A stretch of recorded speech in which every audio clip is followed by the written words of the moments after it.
to live. And in the process of keeping Nigeria united, we have let go of more citizens than the country should have. Finally, ó ti padà lẹ́tìkẹ́, ó ti padà fọ́ lójú, Sowore ti padà bà nǹkan jẹ́ o, ó ti balẹ̀ ọba jẹ́, ó ti tú everything yánnayànna. Gbogbo àṣírí tí Nigeria government ń bò, Sowore ti tú síta. Sowore ti ó fọ́ igbá Nigeria yánnayànna báyìí ni ìdí tí everybody ṣe fẹ́ kúrò nínú Nigeria. Ìdí tí oníkálukú ṣe ń pè fún òmìnira ilẹ̀ wọn, liberation tí oníkálukú, Sowore ti tú everything síta. Sowore, I think this video ó yẹ kí wọ́n include ẹ̀ sí gbogbo ibi tá ti ń lọ rojọ́ ìyà tí Nàìjíríà fi ń jẹ wá torí àwọn ọ̀rọ̀ kan wà tí Sowore sọ. Àwọn ọ̀rọ̀ yẹn shock mi. Tó bá ń gbọ́ ó shock mi bákan. Ó shock mi bákan. Mo dẹ̀ kó bá shock ẹ̀yin náà tẹ́ bá wo ọ̀rọ̀ yìí. Sọ̀rọ̀ tí Sowore ń sọ yìí. Àwọn àṣírí tó tú síta yìí. Àwọn nǹkan tó yẹ kí Nigeria government ṣe tí èmi Yorubawuyi náà máa ń pariwo ní gbogbo ìgbà. Even nǹkan tó di pé ọ̀rọ̀ yìí ó escalate tó báyìí tí máa ń sọ fún wọn pé ayé àwọn ọmọ tá a wà nísìn kò kí ń ṣe ayé àwọn ọmọ get inside. Gbogbo bí Buhari ṣe ń lérí ní láti ìgbà tó wà lórí àpèrè wípé ó máa treat àwọn Nigeria government àwọn Biafra ó máa speak language tí wọ́n gbọ́ fún wọn. Ṣé àwọn bẹ́ẹ̀ gbòyẹn kò jẹ́ kó rí àwọn máa tẹ́lẹ̀ ni. Bọ́dá Sunday Igboho ṣe pariwo táwa náà pariwo tí wọ́n tún fìyà jẹ wá sí tó bẹ̀ máa keep quiet. Àwọn ọmọ ayé àtijọ́, àwọn ìyá wa láyé àtijọ́, àwọn ọmọ máa halẹ̀ mọ́ máa keep quiet. Àwọn ọmọ tó wà nísìn, àwọn ọmọ ti sí ọmọ pàràrà ni wọ́n, àwọn ọmọ pàròrò. The more you treat them hard, the harder they get. Ó ti wá dójú ẹ̀ nísìn, aṣọ ò bá ọmọ yẹ mọ́, ọmọ yẹ ti rìnrìn òhòwò ọjà. Oníkálukú ti dìde pé there is nothing tẹ́ máa ṣe, we are going. Nobody tó fẹ́ bá Nigeria government ṣe mọ́, wọ́n ti fìyà jẹ àwọn èèyàn jù. Ìyà yìí pọ̀, ìdààmú yìí pọ̀, wàhálà yìí pọ̀. Ẹ dẹ̀ bẹ̀rẹ̀ sí ní àwọn èèyàn lára, ẹ wá ní kó má lọ, ẹ ń nọmọ, ẹ ló ṣe ń ké. Ẹ gẹ́ṣin ní kẹ́ṣẹ́, ẹ ló ṣe ń tàpá. Ọmọ bá bàtà máa tẹ̀yìn bọ̀ níkùn tí ò ní jà burabura. Náà ó ti wá dójú ẹ̀ nísìn. Ṣé pẹ̀lú ọ̀rọ̀ tí Sowore sọ yìí tí àwọn Nigeria government bá tẹ̀ sọ wípé àwọn fẹ́ ṣe dáadáa, àwọn fẹ́ born again ni o, gbogbo tí Sowore sọ yìí o, àwọn fẹ́ máa ṣe padà.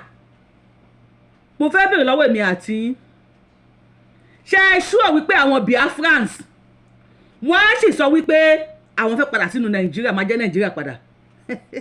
It's a question. Ẹni bá mi kọ sí comment section. Wípé gbogbo tàti ẹ̀sọ́ kalẹ̀ gbà Yorubawuyi àwọn fídíò ẹ̀ tó ti sọ ẹ́ tẹ́lẹ̀. Renix Connect, a reliable place to find love across the globe, is at it again. Let's go there. Bó bá gbin ọmọ gbin ẹni.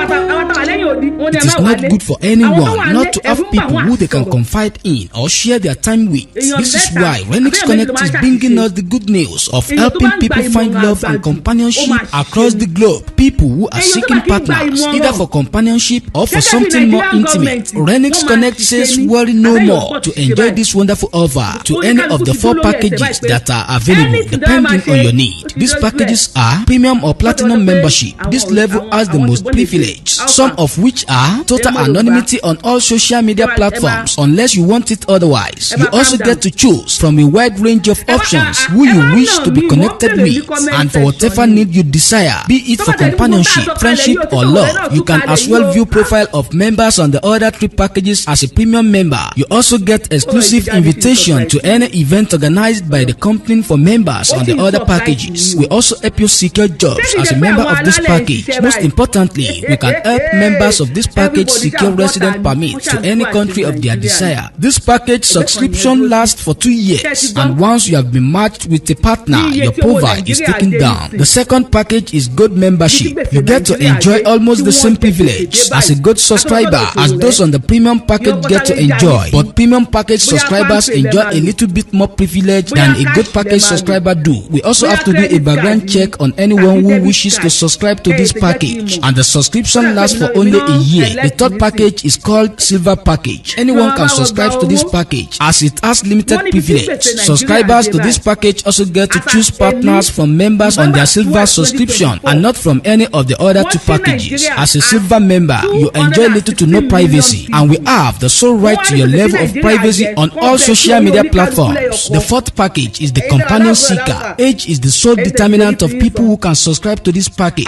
People who are 50 years above are eligible to be members of this package, as it is believed that they seek a lifelong companion. Subscribers of this package enjoy all the privileges enjoyed by members of premium package subscription. Members of this group also get to choose companion from their peers. You would agree with me that it is amazing to find love, friendship, or companionship from this wonderful service provided by Renix Connect. Color or race is no barrier at Renix Connect. We get the job done. In US, our office is located at number 440 Louisiana Street, Houston, Texas 77002, or our office in Nigeria at Odiolowo Complex, Odiolowo Street, adjacent Namako Water, along Olisha Road, Ijebu-Ode, Ogun State, Nigeria. Call +1346 7161 815 for quick response. You can WhatsApp us on 070 5151 5443. Our website www.renixconnect@gmail.com. At Renix Connect, say no to loneliness.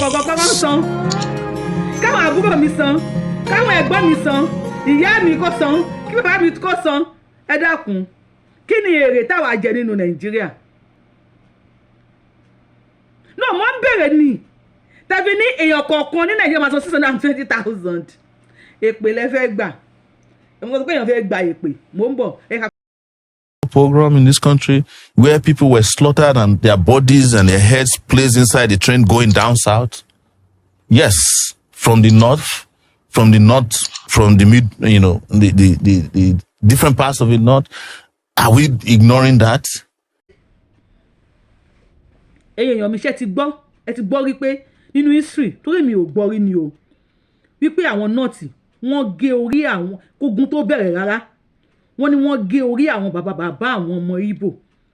Wọ́n gé orí àwọn ìyá ńlá ìyá wọn ní ilẹ̀ Haúsá. Wọ́n wá kó sínú tírèènì.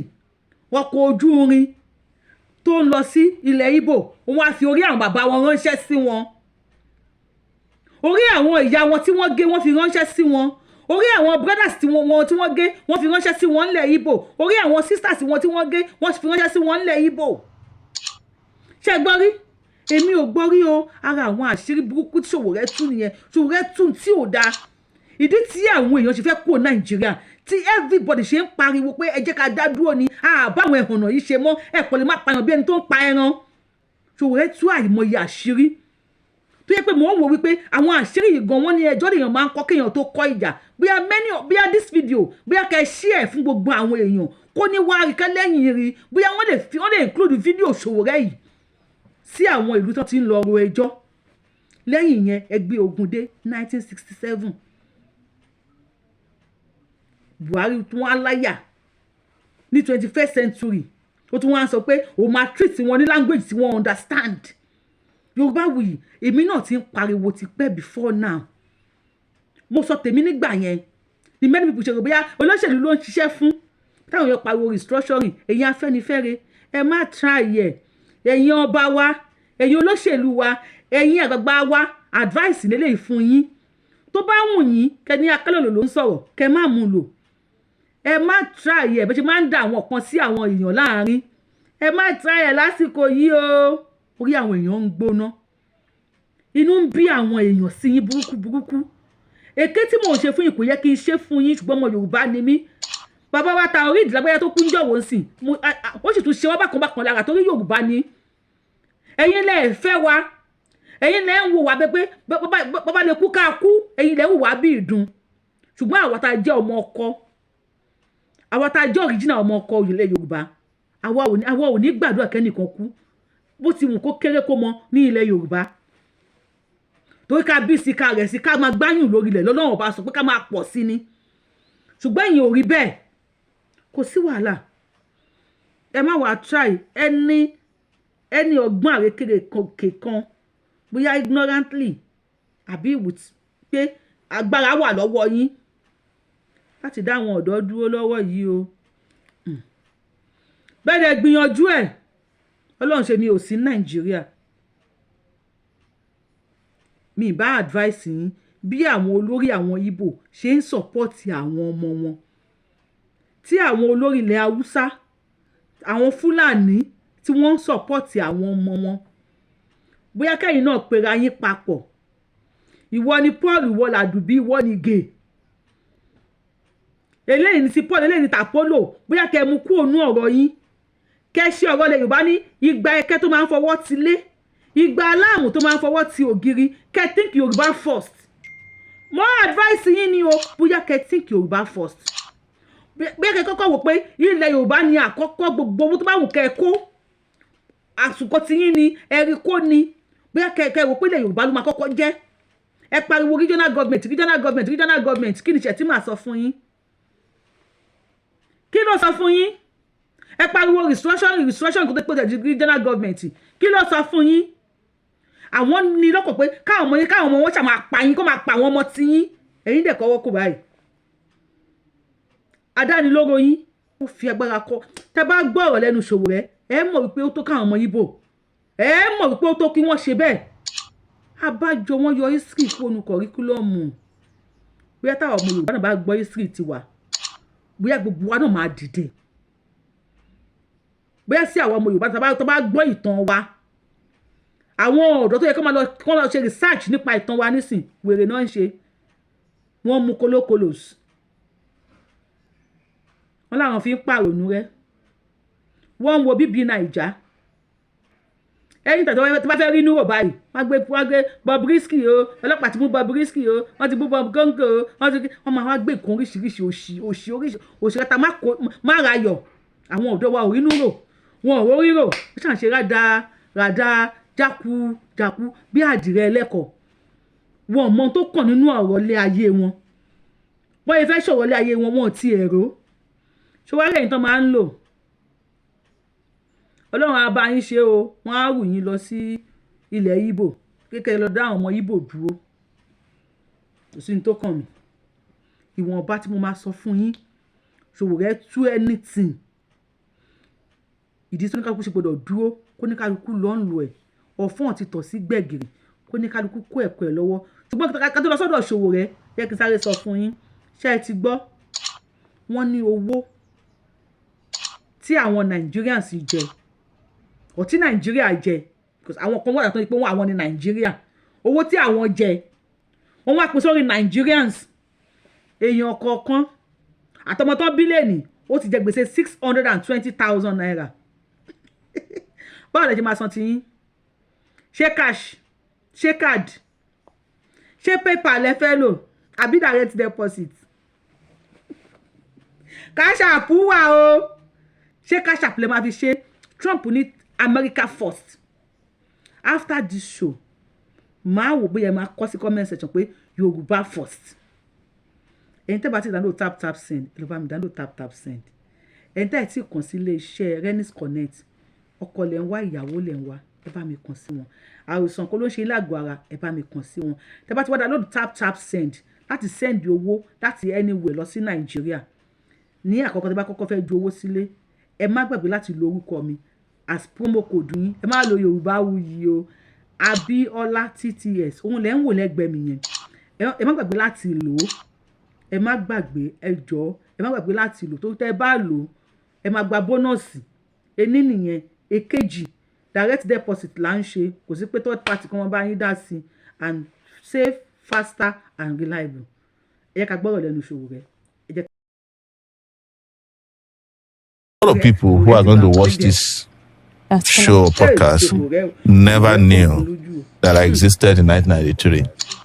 And that's why they took history from our curriculum. So that even the little history that people should know about their people don't exist anymore. The last time history was written in this country was written about bad guys. And that's the only history that is still present.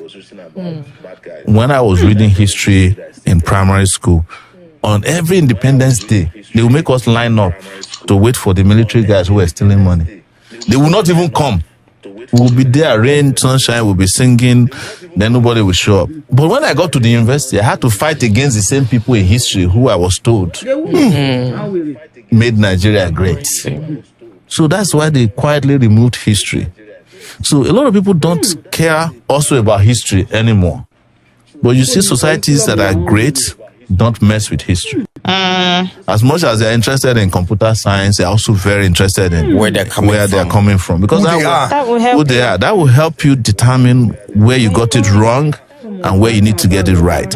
It will also help you to apportion blames, and will help. It's not all history that is good, because the people who also always win write history. Yes. You are never going to get, for instance, the correct history of the Biafran War, because it was mostly written by the guys who won the war. Yeah. So you only have a few people on the side that fought who you can read their history, but you can't find it anymore. In this country, Ken Saro-Wiwa was killed. You know the first thing they did after they killed him? They removed his books from the literature curriculum in the schools in this country. I don't know if they've restored it now. Talking about Biafra, yes, you had a meeting with Nnamdi Kanu, and that sparked, in fact, at New York. I think you got arrested after that meeting. People would say, you people are not fighting the same cause. You are fighting to be the president of the country. He is fighting to divide the country. Yes. People would say, why would you be seen in such a meeting? Would you like to clear that? You see, anybody that lacks any sense of consciousness would ignore social movements. That is the problem with Nigerian leadership. You cannot have a country in which there are 251 tribes or languages, and one big section says, we are not satisfied with here, and you don't talk to them, you don't understand them. Then you are not a leader of that country. The reason I met him was to understand first what his struggle was about, which I knew already. And secondly, to also advise him on the way that I think we could all work together. And thirdly, to send a message to the Nigerian people that we can walk through our differences, even at these levels. And I was surprised that, contrary to what some people are saying, he did not want Nigeria to break up. He wanted a Nigeria where the Igbo man can survive. But for an Igbo man to survive in Nigeria, as it is currently put together, Nigeria must break. Wait, the meeting you had with Nnamdi Kanu. Yes. You are telling us now that Nnamdi Kanu, from what you understand from the meeting with him, he does not want Nigeria to break, to divide. No, he said clearly that it is too late for Nigeria to come together. But he gave his conditions. We live streamed the meeting now. It's online. Okay. And part of it was live streamed. Some of them were private. But he said that he feels that if Nigeria were to respect certain protocols, including a referendum inserted in the constitution, and he still says it even now in court, that if he's released, he will go back and end the bloodshedding. The bloodshedding is in that part, and that a conversation can. He says that in every court appearance, that he's being held is not helping the opportunity to have a conversation about whatever it is, the unity you are begging for. But you see, Nigeria has a problem, and I've always said Nigeria has an Igbo problem. And I'm not saying it to please people who are known as Igbos. But the moment they decided to take the action they took in 1967 to 1970, the war, Nigeria, having won that war in their eyes, never forgave the Igbos. That is the reality. And if I were to be president of Nigeria today, the first thing I would do is to head to the Southeast and apologize to them for the war. Part of it is that I'd never participated in it. And I cannot continue to fight a war that I did not engage in. And then ask them, what do we want? So are you saying that the federal government has, like even before successive governments, they've always had this anger against the Igbos? There is a secret memo I don't know where it is located in government, that whenever we want to take charge in this country, be careful of the Igbo. Don't give them position. Don't give them opportunity. Otherwise, they will overrun. It's a well-known fact. Even our parents, tell us, Igbo. You understand? Some of them even say unconsciously. They even say it on radio shows in this country. So don't let us lie to ourselves, because except we bring this out openly and discuss, it's a taboo that we have refused to discuss. True. We are not going to solve the problem. It is the reason why the federal government of Nigeria feels that in 2024, detaining Nnamdi Kanu against all the court orders, against all the court rulings, is the only way to go. You know, I was detained in the DSS place for 5 months. There's nothing there to detain anybody. For the place is not even functioning. The DSS headquarters. Yes, is it the same DSS people who are watching BB Nigeria from morning to night? No, it's true now. I was there with them for 5 months. I've said this publicly. So all the institutions in this country are broken down. But let's get back to the reality. One thing I've told people is that you are looking at Igbos as the only people who want to secede. But who in this country today has not mentally seceded from Nigeria? Mentally seceded. Who has not left? Except those who are trapped. If anybody in this country is working in a bank and he has 10 million naira and somebody say you can get into Canada, he will leave the next day. I swear. Is that not secession? Is it, what of secession is that you leave a country, you say to that country goodbye, and not do it again. You get to the other country, you bow down, you touch the soil, and then you renounce your citizenship of the country you are coming from. Is that not what they call secession?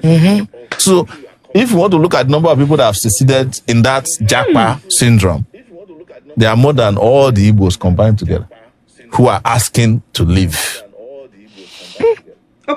And in the process of keeping Nigeria united, we have let go of more citizens than the country should have. Yes. So you think if they had, because I mean, from the last thing you said now, you say in the process of trying to keep Nigeria united, we have let go of more citizens than we should have. Of course. So if we had allowed for the division or secession of Nigeria, most of our citizens that are outside would not have been outside. No, you see, it is not the secession I'm talking about. Okay, what are you talking about? It is what led to the war that we did not address. And what happened after the war. Why is it that Nigeria hasn't been able to overcome the Biafran problem? It's because Nigeria never addressed what the Biafrans were asking for before the war. What were they asking? They were asking for to be treated not as second-class citizens in this country. Don't you know what happened? They called pogrom in this country, where people were slaughtered and their bodies and their heads placed inside the train going down south? Yes, from the north, from the mid, the different parts of the north. Are we ignoring that? So that happened before the war. Before the war, that's what they call pogrom. History. You know, people who were settled, doing well, they were slaughtering them and sending their bodies and their heads inside calabash and sending on trains that was heading east. Were they Easterners? They were Easterners. Why are you asking me? It's there in, go and Google it now. So you expect that will happen, and then there was a war that eviscerated 3 million people. Wow. And when the war was over, you just say, oh, nobody was vanquished, nobody was victorious. And then 3 hours. But you still kept a memo and said, don't trust them. Collect people money, yes, give them £20. And then you took their properties. Ojukwu did not get back JAMB until 1992. Now his father's house, that is known as JAMB headquarters here in Ikoyi. It was after he came back from Ivory Coast. It was Babangida, I think, that gave him back their property. So any country that is perpetually carrying out systemic injustice against will lose more citizens than they should have. The reason why countries that are work is because citizens believe in their country. And you cannot force that belief. It has to come through social justice. True. It has to come through economic justice. Why is it that my children can feel like they're US citizens, even though they were born there. It's because before they let you take them out of the hospital, they must take all their immunity, everything, injections. You cannot put them at home and not go back to the doctor to go and complete it. And when it's time for school, they cannot be out of school for 2 days. And you'll be saying that, no, I want Shikira to go and be selling pure water. He will go to jail. 3 days, So, 2 days. and then when it's time for them to go to college, there is loan, there is grants, You are talking far. If you born them in the hospital, you cannot even go home with that child if they've not approved you to go home with the child. Not only that, you cannot even throw your child up in the hospital the way we do it here. Now we just start playing with your child. You can't. You are not allowed to just let your child fly in the air. They say you want to ruin their brain. When we were born, we see happens now. They will put hot water in your ass. They will be murmuring. They will be using hot, rag to be pushing your head together. In the process, maybe that's where they shift some of our brains. Now why no correct? So it is fundamental that we understand that what makes people feel like citizens is what their country has to offer to them. And then they in turn would offer something back to their country. Sometimes their life. Yeah. And it's a question people ask me, why would you have all this life and come back and be suffering here? I said to them, we are built differently. Some of us, this is how we've designed our convictions. There are some of us that even fight for country we have never been to before. I fight for Palestinians. I fight for South Africans. Why can't I fight for my own people? Nigerians. 200 million people on the largest continent on earth. Still on the election. But wait, before election, not verse, before election. No, based on the last thing that he said. Okay. Sorry, my brother. No problem. You said you fight for Palestinians, you fight for South Africans. Why can't you fight for Nigerians? I mean, maybe this question should be later end. But let me just bring it up before I forget. Do you ever regret fighting for Nigerians? Because there are some times that you go online, you see some things. Look at the people I'm fighting for. They are busy talking about cruise. They are busy talking about who is fighting. They are busy talking about whiskey. Some people say Zukwani. Some people now say SOWORE Zukwani. You too rest in Jesus' name. Do you ever regret fighting for these people? No. The only thing people must understand about fighting for people is that it's a thankless job. It's a thankless job. Yeah, if you expect something from it, you'll be very, very disappointed. And that's where the trauma comes from for people who sometimes will just get arrested by police one time and you never hear from them again. Because that period that you have expectation for people to rise and support you, and if they are not there, it traumatizes people a lot. I know what it is. It's really part of reasons why if I hear that somebody is suffering oppression, I intervene in the best possible way I can to get them out. Because it's a very slippery slope. But for me, I don't expect anything from anybody. I don't expect to be paid. I don't expect to be praised. If I was expecting something from people, when I wanted to start Sahara Reporters, I would have been putting pictures of rich people. It's the easiest way to get rich. Just go to their weddings, form magazine, put them there in the best, ask them to bend, and take nice pictures of them. That's not the way to offend people. But I took the route of offensive journalism. And that means you are fighting powerful people. And powerful people are very powerful in such a way that even some of the most reasonable people can be asked by powerful people to work against their own interests. And they will do it more than the people who are oppressing them. And that's what Nigeria has shown us. Some of the people who are most virulent in attacking people who are doing good themselves don't benefit anything. It's called programming. True. They've been programmed. That's their own default position to fight first and foremost the person who's for them, and lastly, if at all. Ṣé ti wá rí pé adáni lóró báyìí agbára ló fi kọ́ ni wọ́n ní gbogbo ẹni tí ò bá gbọ́ tẹnu ẹ̀gà ló máa ní ẹ̀gà ń pa àtó. Most of the things tí mo gbọ́ lẹ́nu Sowore yìí táwọn tó dẹ̀ ń bá sọ̀rọ̀ ń testify sí mi ò mọ̀ bóyá ẹ̀yin tẹ́ jẹ́ àgbàlagbà lórí péjì bóyá ẹ ti gbọ́ torí mi ò gbọ́ most of it rí ohun tìgbà tí Sowore sọ̀rọ̀ yìí mo wá lọ ń Google search ẹ̀ mo wá rí i pé òótọ́ ni àwọn kan tó ń sọ wọ́n gé orí àwọn èèyàn àwọn nọ́ọ̀tì yìí náà ní o the same nut ṣẹ́rí 1967 abájọ tí Buhari lè firi gbọgbọ́n firi kankan firi kankan firi dọ́gbọ́n wípé báwọn ṣe treat wọn the language they heard tẹ́tẹ́ gbọ́ ní 1967 o máa speak the same language to them tí ó bá wá sí pé Nnamdi Kanu dìde tí ó sì pé Simon Ekpa dìde wípé ó yá tẹ́ bá fẹ́ pa àwọn ó yẹ bring it on ó ti dójú ẹ̀ ní sẹ́yìn bí àṣà bàbá wa Tinubu pé lọ́wọ́ yìí o ó ti dójú ẹ̀ ní sẹ́yìn ẹ jẹ́ kájọ fi yangan ṣọ́yangan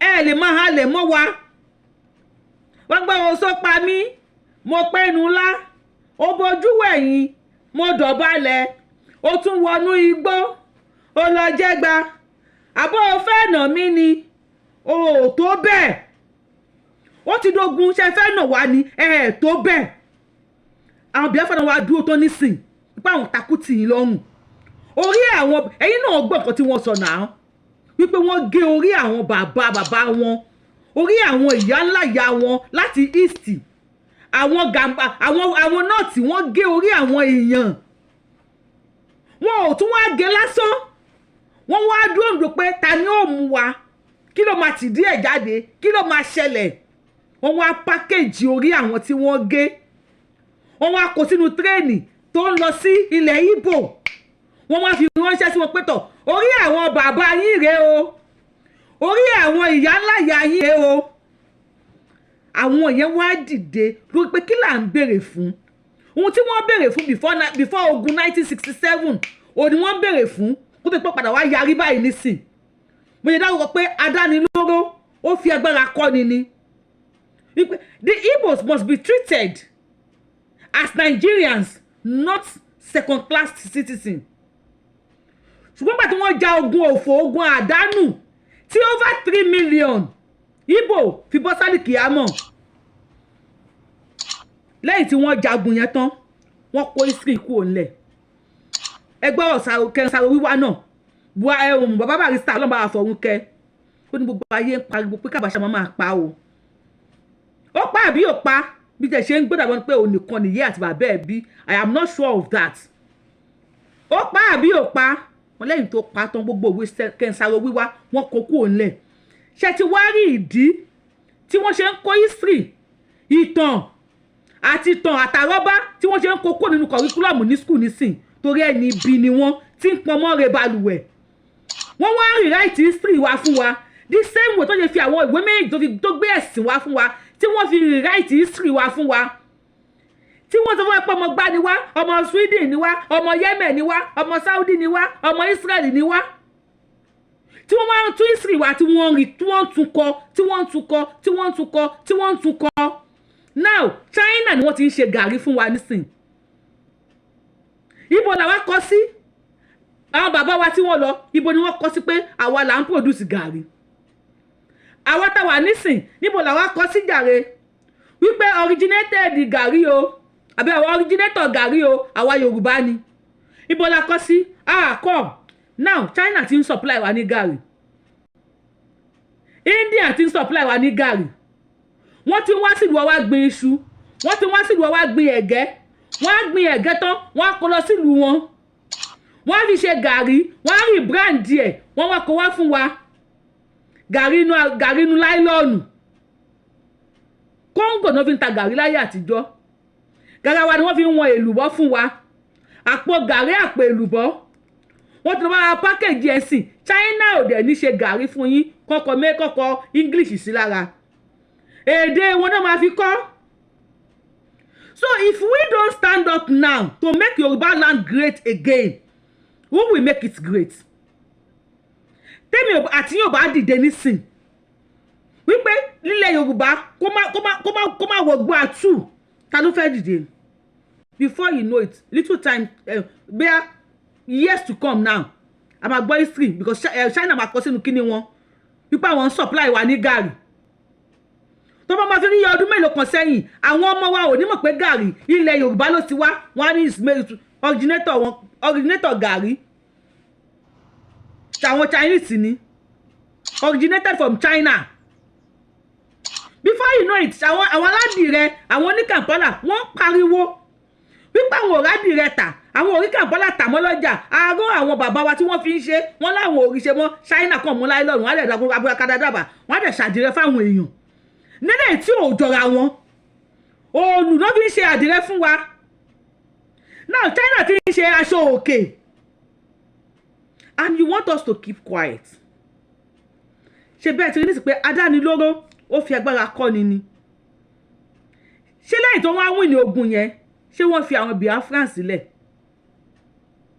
ṣé àwọn nọ́ọ̀tì ṣé wọ́n fi àwọn Biafran sílẹ̀ lọ́rùn not on tìgbà táwọn ọmọ wọn wá dìde nísì pé àti kíkú àti yíyè àwọn dúró tán ẹ máa kó lórí ilẹ̀ àwọn ni ní ẹ̀ní ìnísìn bọ́jẹ́ ń pariwo ebi ń pa wọ́n ebi ń pa wọ́n nílẹ̀ Yorùbá ará Ọ̀nìṣà mélòó ló pariwo pé ebi ń pa wọ́n Ẹnúgu ńkọ́ ẹ bá mi dárúkọ àwọn ìlú wọn sí comment section àwọn ìlú wọn tẹ́ bá mọ̀ nínú ìlú Ìgbò mélòó ló pariwo pé ebi ń pa wọ́n àwọn Ìgbò mélòó sọ pé àwọn flush wọn out ẹ lè máa wá jiyàn gbé nílùú àwọn kẹ́ máa gba ransom ẹ lè máa wo oko kẹ́ máa bá àwọn ìyá àwọn sùn ṣùgbọ́n instead of Nigerian government kí wọ́n pe àwọn people yìí kí lẹ fẹ́ kí ló ṣẹlẹ̀ when they were saying okay restructure let's go for restructuring ẹ jẹ́ ká restructure Nigeria kó ní ká máa di ayé ẹ̀ mú ibi ẹgbẹ́ lẹ̀ ṣe kó ní ká control region ẹ̀ vice president Shetima kò tí di vice president ń gbà yẹn kí ló sọ restructuring my food right no ṣé mo get ẹ ṣé n tó sọ nìyẹn restructuring his food now ṣé àwọn ọmọ Ìgbò máa gba restructure mọ́ ṣé àwọn ó tiẹ̀ possible mọ́ ni aṣọ òbọ́mọ yẹ mọ́ ọmọ yẹ ti rìn owó ọjà àwọn Fúlàní tí wọ́n ń kó wọlé terrorist group oríṣiríṣi tí wọ́n ń kó wọlé àwọn yẹn ti rí Nàìjíríà bí ẹni pé ogún ìbí àwọn ni and anything tí wọ́n bá ṣe wọ́n ti rí pé àṣegbé ni ẹni tí wọ́n bá pa wọ́n ti rí pé àpagbé ni anybody tí wọ́n bá gbé wọ́n ti rí pé àgbégbé ni tí ó bá wá jẹ́ bẹ́ẹ̀ ní ìlú tó ní ọba tó ní ìjòyè àwọn kan máa wá bọ́ta wọ́n máa sọ pé àwọn recruit àwọn agbésùmọ̀mí ní broad daylight àwọn san 1 million naira kó ní kálukú máa wá fi orúkọ sílẹ̀ tó dẹ̀ mọ̀ pé ebi ń pa àwọn èèyàn nílùú so àwọn yẹn ti jẹ́ ọmọ ìbàjẹ́ àwọn yẹn wọ́n ti fi àwa tó kù àti Yorùbá àti Igbo àti Kemberi àti Gambari we have 251 speaking languages in Nigeria recognized one dẹ̀ tún nìyẹn recognized speaking languages in Nigeria 251 but èèyàn kan péré tribe kan péré wọ́n wá mú gbogbo wa wọ́n wá dẹ̀ wá sínú omi ọ̀rá omi láìlọ́nù wọ́n wá mì wá lògbò wọ́n ti rí pé ajá wọn lẹ́ni lẹ́yìn ó yẹ kó pa ọ̀bọ ajá wọn lẹ́ni lẹ́yìn ó pọ̀bọ kò wá bá ọmọ níbẹ̀ ó tún ó wá rojúmọ́ àtàjẹ́ kìnìún ayé ò ní bàjẹ́ títí kí wọ́n múrù ẹkùn kí wọ́n fi lé ajá lọ́wọ́ ọ̀rọ̀ yẹn ò ní lè wọ̀ kí ni wọ́n olóòlà jù làwa Yorùbá nílẹ̀ Nàìjíríà tẹ̀ ń wò yẹn ajá àwọn nọ́ọ̀tì tó ń gbó for hay ni ṣùgbọ́n tí kìnìún tó bá wà níbi tí olówó ẹ̀ ti fi áńkọ̀fù sí lọ́wọ́ tó lówó ẹ̀ fi áńkọ̀fù sí lẹ́sẹ̀ báwo ni ajá ò ṣe ní fa igi mú kìnìún yọ tó ṣe bí òwe kí ẹ̀ máa jẹ́ tẹ̀yìn bàbá wa ẹ̀yin àgbàlagbà ilẹ̀ Yorùbá kí ẹ̀ máa jẹ́ tiyín tẹ́ bá bí nípẹ̀lẹ̀ áńkọ̀fù ọwọ́ wa kẹ́ áńkọ̀fù ẹsẹ̀ wa kí ajá àwọn òkè ọya àwọn ọmọ tí wọn ò níran àwọn ọmọ Gàmbàrí àwọn ọmọ oníkẹ̀rẹ̀bẹ̀ àwọn ọmọ akótọ́bánu àwọn tí wọn ò ní orísun tí wọn ò ní orísun tí wọn níbi tí wọn ti ṣẹ̀ wá kí ajá wọn kó máa wá fi irú ẹkùn tiwa ṣeré torí pé ẹ̀yin bàbá wa ẹkùn àǹkọ̀fù sí wa lọ́wọ́ torí peanut tẹ̀ ń rí gbà lọ́wọ́ wọn sọ̀rọ̀ yẹn máa wọ̀ ni kò ní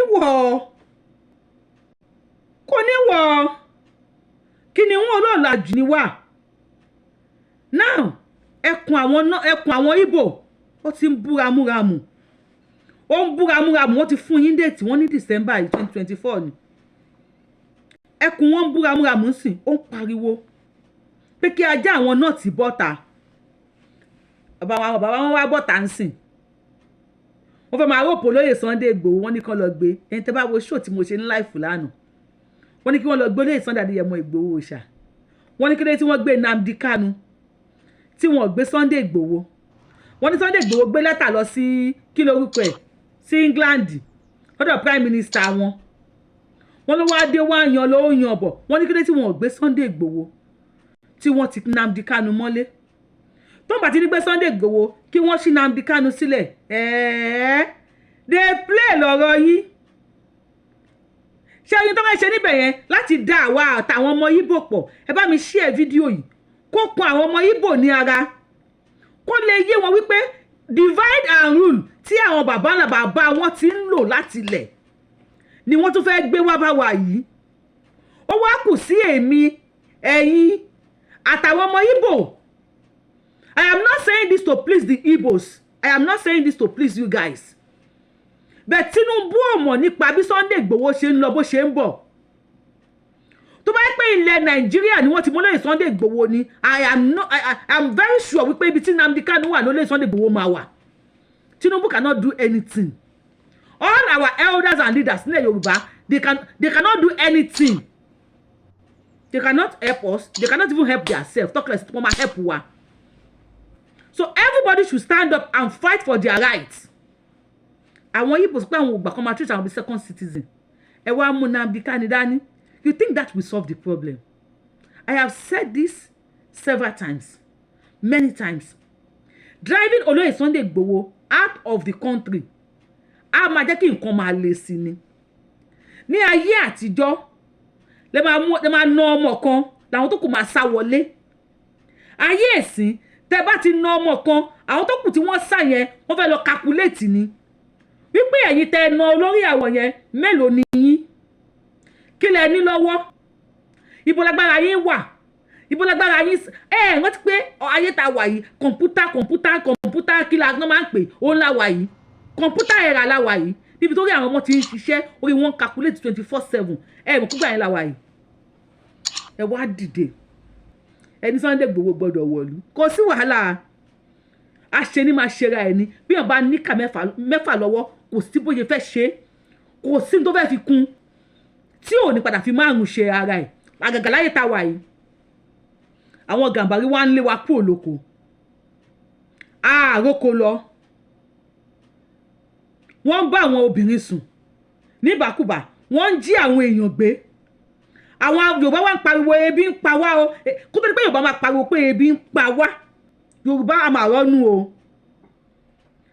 rọ́nú o láyé Àbáṣà ẹ̀rí ni ẹ̀rí tó ṣẹlẹ̀ láyé bàtà Àbáṣà ní kẹrosíìnì ni wọ́n àwọn èèyàn ṣe stop Àbáṣà Yorùbá àwa la rọ́nú jù a máa ní àfẹ́ jẹ́ǹjẹ ọ̀tá Yorùbá tó ló ń jẹ bá rí mi tó bá ro kóró ojú máa fà ìjẹsù now àṣebí ò tí ì pààyàn dójú ẹ̀ ni mo máa ń pòwe kan pé ọmọ òjìyà ó lóun gbọ́n ta ni tíṣà tó kọ tí a bá jẹ èèyàn dójú ẹ̀ yóò ní gbọ́n mọ́ ìyà ló sọ èèyàn di àgọ̀ tó fi ń pòwe pé ọ ní a máa jẹun ọ̀tá ọ̀rẹ́ ò gbé stóòfù bọ́ta ọ̀tá ń dín ṣíkìn gbọ́n èèyàn ò ní jẹun ọ̀tá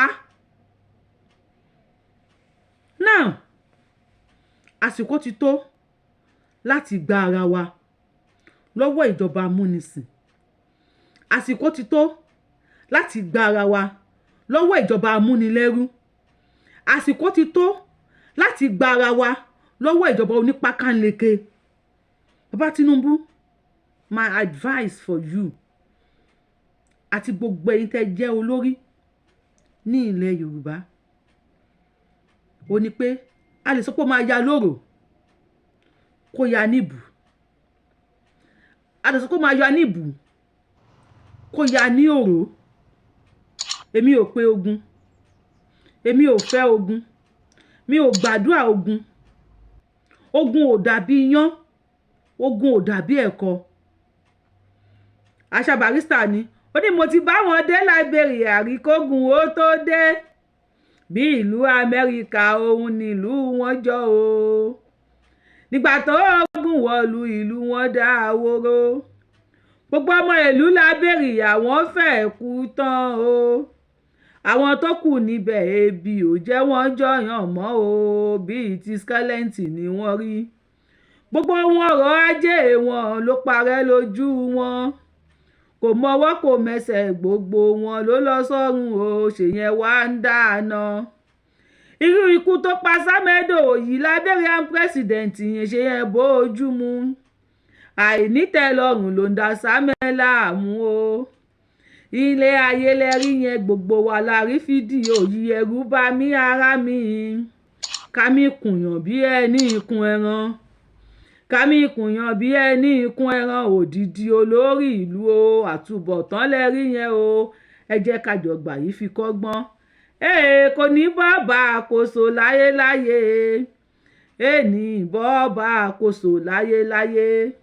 Kò mà ní bọ́ọ̀bà àkóso láyéláyé. Ní bọ́ọ̀bà àkóso láyéláyé. Ẹni tí Ṣàngó àlà tó bá yarí tójú ẹ̀ wọlẹ̀. Kódà bóró ya kò lè bá wọn bú. Ọlọ́run bá wa fọ̀run kẹ́ bàbá Barrister.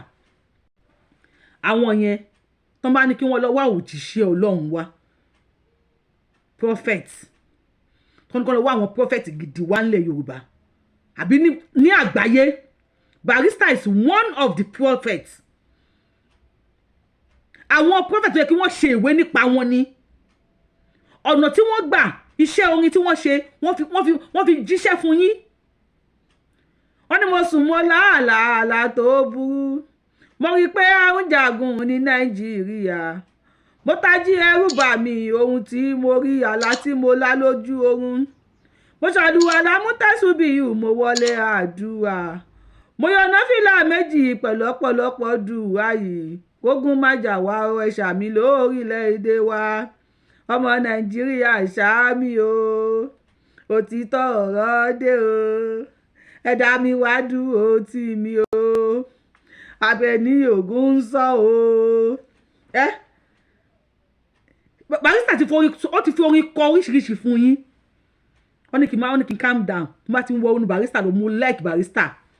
Mo like bàbá yẹn lójú ayé wọn, mo like orin wọn. Torí orin wọn kì í ṣe pé àwọn orin tó kàn ń kọ nísìn tí mi ò make sense. Tákàn ń jó lọ ní. Nígbọ́n táwọn èèyàn ń sọ. Àwọn ti fi ọ̀rọ̀, wọ́n ti fi orin, wọ́n ti fi jíṣẹ́ òjíṣẹ́ fún yín. Mo wá padà sórí ẹ̀yin bàbá wa. A lè sọ pé ó máa ya ní ìbù kó ya lóru. A lè sọ pé ó máa ya lóru kó ya ní ìbù. Ẹ má try láti ṣe tánà dí àwọn ọmọ yín o. Kí ni mo sọ fún yín? It's an advice. Torí àwọn tẹ́ ń wò nísìn, orí everybody ń gbóná. Ẹ má wò pé àwọn ọmọ wa ní ẹ lè ṣe kinní kan fún wọn. Orí everybody ti yí lọ́wọ́ yìí o. Ara ń kan gásà anybody. Inú ń bí ayé, ara ń kan ayé. Inú àwọn èèyàn ń ru. Ẹ má try. It's an advice fún ẹ̀yin bàbá wa o. Tó bá wù yín kẹ́ ẹ gbà o. Tó bá wù yín kẹ́ ẹ gbọ́, ẹ máa gbọ́ torí tí ó dùn yín. Ẹni tí wọ́n ní bàbá mi tó wá ní tó bá wù ẹ kó gbọ́, bàbá mi ní ó gbọ́ torí pé tí ó dùn. So I'm not trying láti pé mo fẹ́ bu yín. Ẹ gbọ́ nǹkan tí mo ń sọ torí Yorùbá ni mo ń sọ. So bóyá pé mo ń kálò lòyìn náà, ẹ sì ń gbọ́ díẹ̀díẹ̀ nǹkan tí mo ń sọ. Ẹ ń gbọ́ dáadáa tí ẹ ní ẹ gbọ́ díẹ̀díẹ̀. Tó bá wá wù yín kẹ́ ẹ gbà. Tẹ́ bá wá gbà ó kù sí yín lọ́wọ́ kẹ́ ẹ mú lò. Tó bá dẹ̀ wù yín ẹ má mú lò. Abẹ̀rù ẹ níbodè o, abẹ̀rù ẹ níbodè. Ẹ mọ̀ pé orí àwọn èèyàn ń gbóná. Ó tata lórí àwọn èèyàn burúkú. Ẹ ti fìyà jẹ wá débi wípé àwa tá wà níta. Ó ti sú wa. Àwa kan pa wípé no matter ọ̀sẹ̀ tó lè fi wá gún níta kò easy àti wálé. You heard Sowore right. Wípé ẹni tó ń ṣiṣẹ́ ní bank ní Nàìjíríà tó ní 10 million lọ́wọ́ tó bá sọ fún pé lẹ́ni o 10 million naira tó wà lọ́wọ́ ẹ̀yẹn o máa gba visa America and you will be able to go to America. A fi kò ní wo 10 million ní ẹlẹ́ẹ̀mejì, kò ní wo pé bank lòun ti ń ṣiṣẹ́, a gbé ọmọ ìyàwó eré a tú dànù ó di Canada. Wọ́n ní secession wo ló pọ̀ tó ju gbogbo èèyàn lọ. Èèyàn mélòó ló ti secede kó Nigeria because I failed. You guys have failed country, failed government, failed leaders and elders that refused to talk to their citizens. Kó tó di chaos, kó tó di anarchy, kó tó fẹ́ sọ di ogun. Because àwọn ọmọ tó wà nísìn wọ́n rẹ́dí àti bá yín gbé lọ sí anywhere tó bá fẹ́ gbé lọ. Tó bá yẹ pé riot lẹ fẹ́, wọ́n fẹ́ bá yín ṣe. Chaos ni wọ́n fẹ́ bá yín ṣe, anarchy ni wọ́n fẹ́ bá yín ṣe. Tẹ́ bá wá sí pé bí ogun náà lẹ́ ń lọ, wọ́n láwọn ti rẹ́dì. Ìgbà tá ẹ̀ tí ì pa wọn, kí làwọn ń ṣe? Àìmọye èèyàn lébi ń pa mọ́nú ilé tí wọ́n ń kú dànù. Lọ́wọ́ ebi, lọ́wọ́ ìyà tẹ́ fi jẹ wọ́n. Àwọn náà wá ta tán dúró tán sìn pé, okay, ẹ bring it on. Ẹ káwọn èèyàn tilẹ̀ tí wọ́n mọ́lé and yẹn stop àwọn mìíràn tó máa bọ́ta. Ṣé yẹn stop àwọn mìíràn máa bọ́ta? Bàbá wa lágbájá General Taoreed lágbájá tí wọ́n ṣàìsí Ọlọ́run bá wa fọ̀run kẹ́ wọn torí ọmọ Yorùbá ni wọ́n. Despite everything àwọn tá a ṣe ń parí fún Yorùbá Nation ẹ̀jẹ̀ Yorùbá sì wà lára wa, full blooded Yorùbá ni wa. A sì ń sọ pé ó dùn wá, ó ṣe gbá, ó ṣàwo. Bọ́mọ yẹn ń pa tálíkà kò kúkú dùn ẹ̀yin. Ṣẹ́yìn mọ̀ pé ń pààyàn ni. Ẹ ti rí wa bí ẹni pé àjẹ́ nǹkan kan. Bí ìdun tó ń disturb yín. À ń sá kúrò nílé, à ń ṣọmọ ọ̀dọ̀. Ìlú èrè àti pé òun fẹ́ deport àwọn Nigerians, àwọn Ghana, àwọn kìnnì kan South Africa. Wọ́n ń dáná sun Nigerians. Wọ́n ń deport wọn. Yet you claim you are giant of Africa. They play. Kí ni mo sọ fún yín? They play ní ọ̀rọ̀ yín. Àwọn ọmọ tó wà ń sìn wọn bá yín ṣeré o. Gun alájẹ ń gbọ́. Kí ni mo sọ fún yín? Wọn ò bá yín ṣeré. Wọ́n dúró tì yín lọ́rùn. Pé tó bá máa gbà, òun làwọn jọ máa fún. Lẹ́ẹ̀kan sí, ẹ̀yin bàbá wa. Ó ń rúgbó bọ̀. Àwa Yorùbá, àwa ò pè fógun. Ẹ pé diplomatic way là ń ṣe, gbé lẹ́tà lọ síbí, gbé lẹ́tà lọ síbí, ṣùgbọ́n a lè sọ pé ó máa ya lóòrò kó ya níbù. A lè sọ pé ó máa ya níbù kó ya lóòrò. My own advice fún yín, fún ẹ̀yin bàbá wa ní o, for your own interest. Tẹ́ bá wò pé ọmọ akálòlù tó sọ̀rọ̀ yẹn rẹ̀ pọ́gbọ́n wà nú ọ̀rọ̀ ẹ̀. Ẹ má try láti dá àwọn ọmọ Yorùbá dúró. Bóyá forcefully ní kí n lò tàbí arrogantly ní kí n lò. Mi ì mọ̀ tí mo fẹ́ lò ń bẹ̀. Àwọn kìíní tẹ́ ń lò láyé àtijọ́ yẹn tẹ́ máa ń lò máa program orí àwọn kan tẹ́ ti báyé wọn jẹ́ tó ti máa mú gógóró ẹ máa dà wọ́n síta kó máa lọ gbogbo àwọn tó ń attack àwọn èèyàn lórí end kìíní kan bad government. Ìyà tó ń jẹ wọ́n nísìn many of them ò ní come out lọ́tẹ̀ yìí. Tó bá wá come out lọ́tẹ̀ yìí òun náà ti mọ̀ pé òun fẹ́ wá ta ẹ̀mí òun ta káìtì ni torí ebi ń pa. Tó bá wá bọ́ síta tó ṣe wèrè tán á wá padà sílé ebi á wá padà lù pa because nothing tó máa improve. Nothing will improve. There's no way. The system has been programmed. Ìyà tó ń jẹ Nigerian programming ni. Ebi tó ń pa Nigerians programming ni. Ẹ program ẹ̀ kí àwọn kan máa jẹ ẹrú.